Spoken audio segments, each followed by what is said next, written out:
welcome to the 7 Basics of Canvas here at CMC.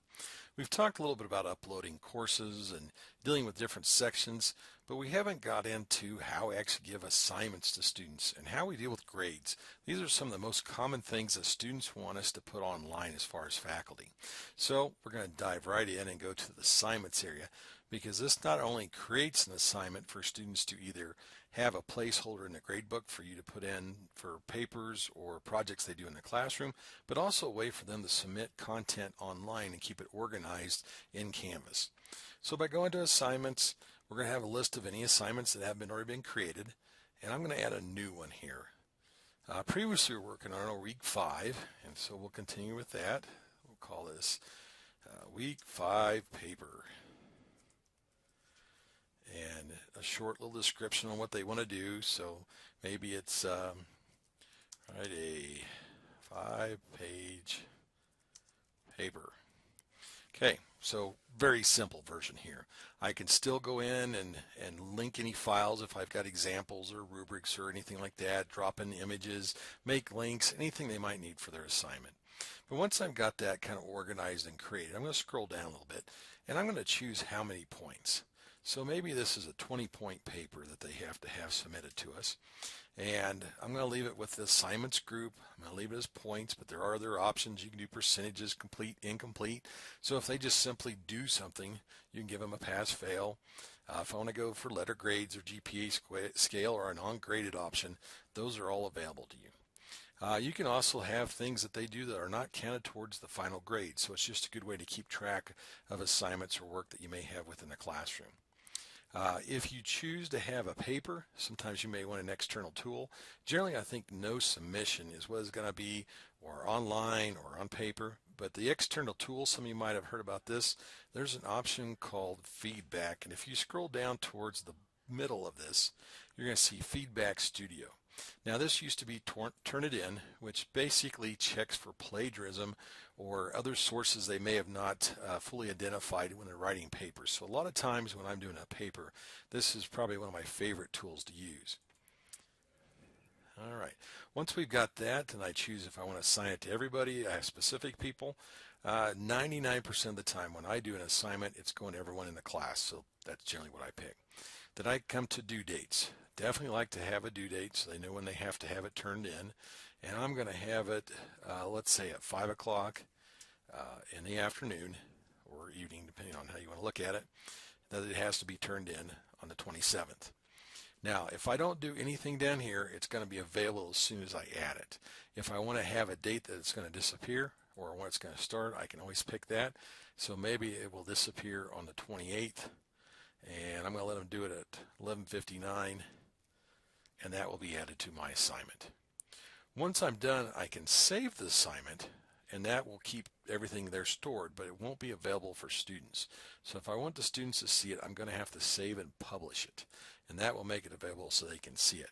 It also populates it and adds it to our gradebook. Now our gradebook is going to be on the side over here, and we're going to look for grades. Now this little extra kind of color or image you see here, this is with that Turnitin or feedback that checks the students' work for plagiarism or other areas that pulled the information from. So now I'm going to go to my grades to go see this new assignment that I've added. And here I have a couple sample students. Hopefully you've got more than 2 in there. But you can see their student name, ID if you have that. Want to search that way, you can do that. And then every assignment, discussion, quiz I add automatically gets a column in here. And if they haven't done anything, there'll be a simple dash here. But if they've turned something in, then you'll see this little file uploaded submission icon there. Anytime I will put grades in, they're automatically going to pop up and show the number or the percentage or points that I happen to have.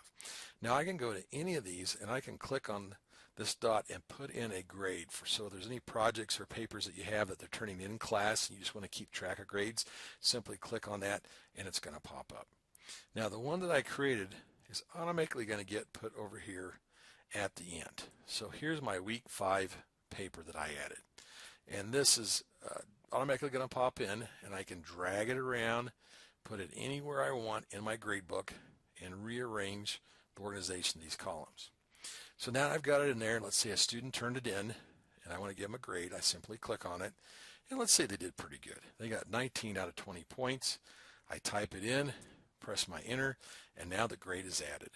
At any point, I can come in and click on that grade, and I can change it. Maybe I thought, well, they really don't need 19 points. They really did about 18 points because they missed a couple key items that I wanted, and I can change that at any time. Anything that's submitted, you also have some options as far as these little kind of corner icons that'll pop up when they turn anything in. And this gives you a chance to kind of do a more detailed response to the student. So instead of just a grade, I can come down here and I can add a comment and give them feedback.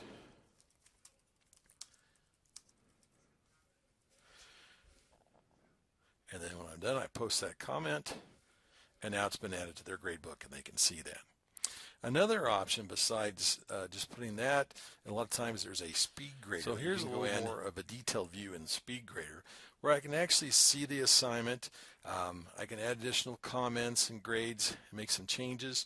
You'll notice that you have a place you can attach files if you want to give them other examples or samples or updated or marked on or anything along that line. You can go in and insert a media comment, which we can give them an audio, or we can do a speech recognition, which this is kind of cool in the sense that you just talk and it recognizes your voice and it will convert it to text. So you did a great job on your project, and I think you should get full points. A neat way to go in and give a different assignment feedback to your students without having to type it in. So at least I'm impressed with it.